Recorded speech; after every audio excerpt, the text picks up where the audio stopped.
你说什么？小心！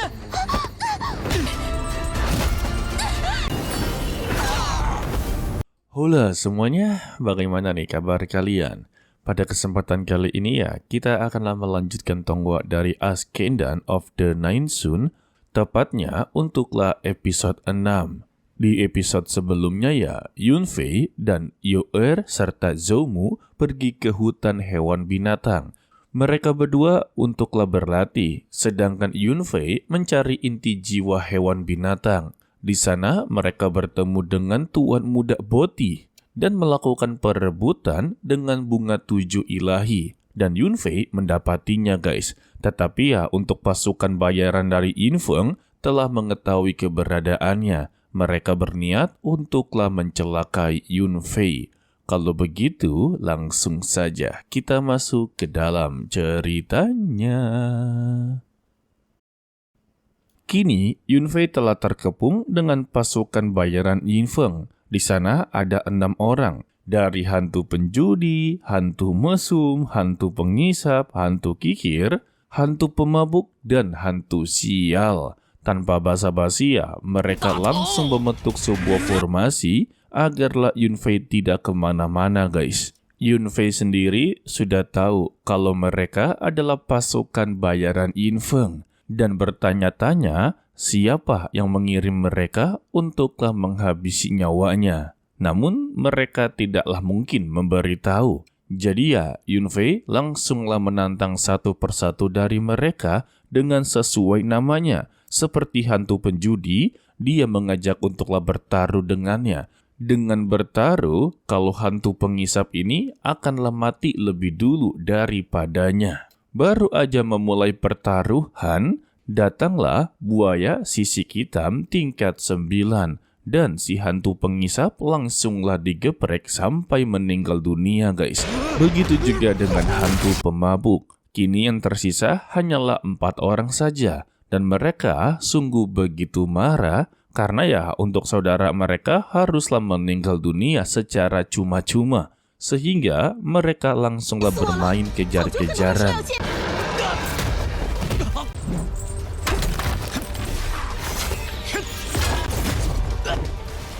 Yunfei juga tahu kalau buaya satu ini hanya mentargetkan bunga 7 ilahi. Jadi ya, dia langsunglah melempar bunga 7 ilahi ini kepada si hantu mesum. Siapa sangka ya, si hantu mesum malah mengambilnya guys. Alhasil ya, dia pun langsung kena gibasan ekor dari buaya tingkat 9, tetapi masih ada mereka bertiga yang terus-terusan mengejarnya.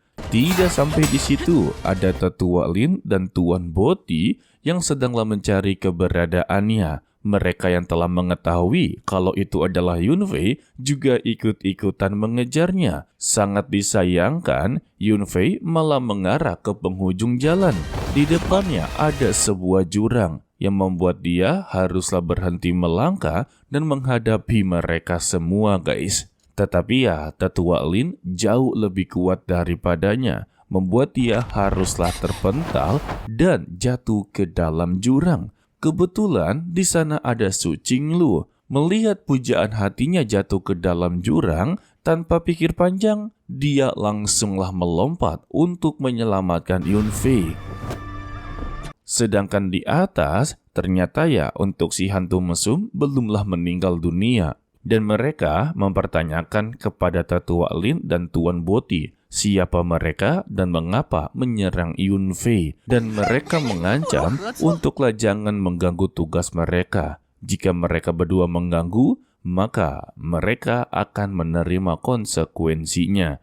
Tetapi Tuan Boti langsunglah mengajak mereka berempat untuklah bekerja sama. Tetapi mereka menolak mentah-mentah. Setelah mereka pergi dari sana ya, Tetua Lin memberitahu kalau mereka ini adalah pasukan bayaran Yinfeng dan tidak inginlah muncul di depan orang. Lalu ya, si Tuan Boti meminta kepada Tetua Lin bagaimana cara untuklah mengambil 7 bunga ilahi. Tetua Lin mempunyai rencana untuklah berjaga di luar. Jika nantinya dia keluar ya, maka tinggal mengambil 7 bunga ilahi tersebut. Sedangkan ya untuk Yunfei yang tersadarkan kini berada di lembah ratusan bunga. Di sana, Qinglo meminta kepada Yunfei untuklah jangan mengambil keputusan seperti ini karena dirinya sedang dalam bahaya besar. Yunfei membalas ya, tidak perlu khawatir kalau dirinya tidak akan lagi mengambil risiko seperti ini.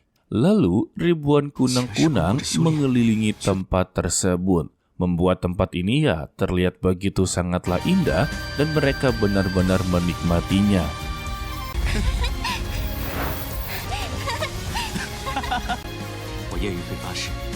Dan akhirnya Yunfei mengungkapkan rasa cinta dia kepada Qinglo dengan berkata, tidak peduli kelak adanya berapa banyak kesulitan dan rintangan, dia bersumpah tetap bersedia untuk selalu bersamanya dan tidak akanlah meninggalkan dia dalam kondisi apapun. Dan Qinglo menerima ungkapan tersebut ya. Dengan begini ya, mereka resmi telah memiliki status sebagai pasangan. Setelahnya, Yunfei langsunglah mengeluarkan tungku alkimia. Di sana, dia inginlah merendam diri dengan darah hewan binatang serta 7 bunga ilahi. Tetapi Yunfei malah jahil dengan memberitahu kepada Qinglo kalau mereka berdua haruslah berkultivasi guys. Ya sebut saja sebagai kultivasi ganda. Mendengar itu ya Qinglo belumlah siap dan dia langsunglah menampar Yunfei sampai memasuki tungku alkimianya.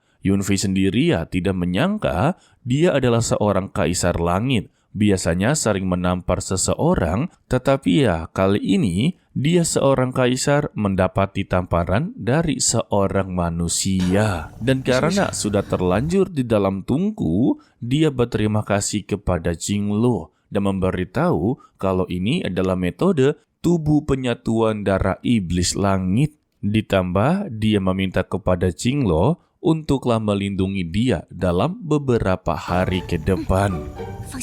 Sedangkan untuk di lembah Raja Buaya, pasukan bayaran Yinfeng bertemu dengan Zhou dan Yue.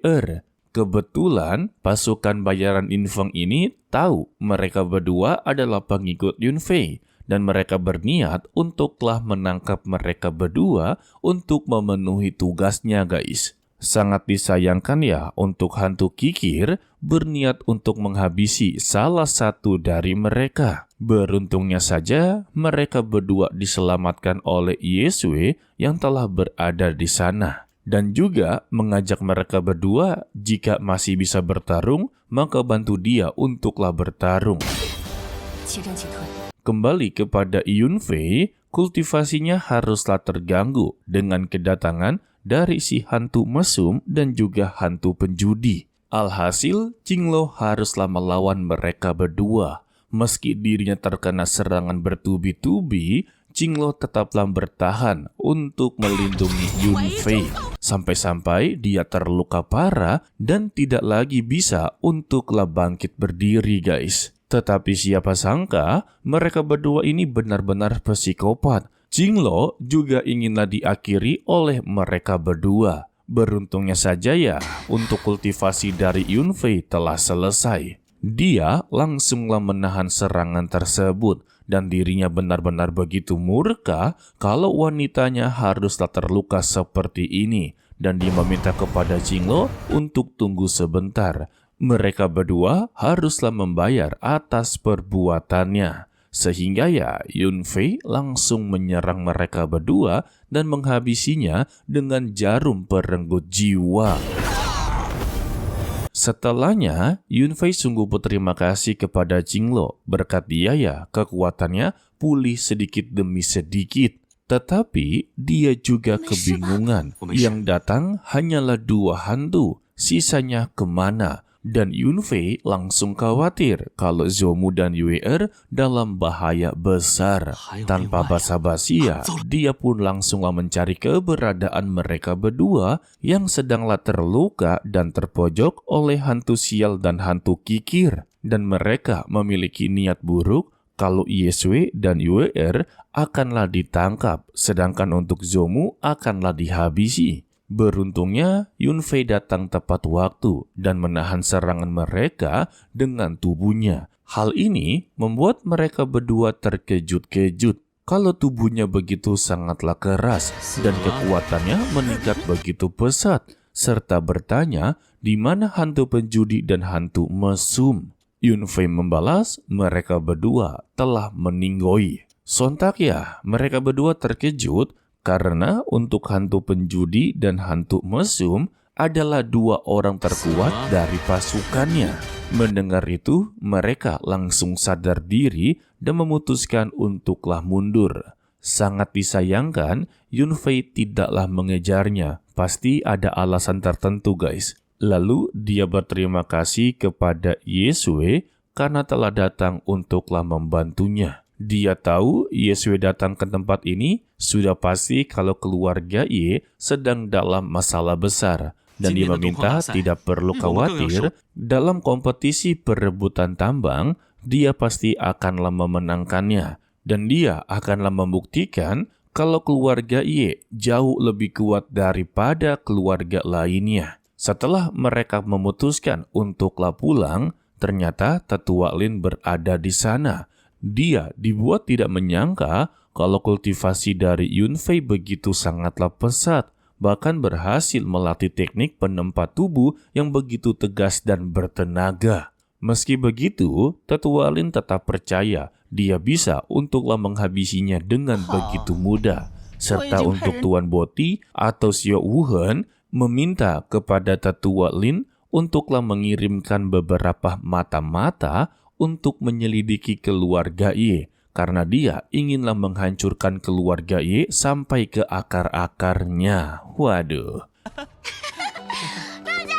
Setibanya di kediaman keluarga Ye, di sana sudah ada Nona Xiao Cucu. Dia dalam keadaan begitu sangatlah panik serta khawatir dan meminta kepada Yunfei untuklah menyelamatkan nyawa tuan mudanya. Dan kita bersambung untuklah episode 6. Ya, nantinya di episode berikutnya, Yunfei akanlah bertemu dengan salah satu tuan muda dan dia berhasil untuklah menyelamatkannya. Dan tuan muda tersebut memiliki hutang budi kepada Yunfei. Maka dengan begini ya, keluarga Yunfei atau keluarga Ye akanlah mendapati satu perlindungan dari keluarga yang jauh lebih kuat daripada keluarga-keluarga lainnya. Dan untuk kompetisi perebutan penambangan, Yunfei akanlah mendominasi. Ya sudah pasti ya, dia adalah Kaisar Langit plus MC utama. Okelah, sepertinya cukup sampai di sini saja dulu untuklah video kali ini. Mimin ucapkan terima kasih kepada kalian yang telah menonton sampai akhir. Pesan dari Mimin, tetaplah menjadi orang yang baik, walaupun itu sangatlah sulit. To be continue, sampai jumpa di video berikutnya. Bye-bye. 你瞅瞅，小心！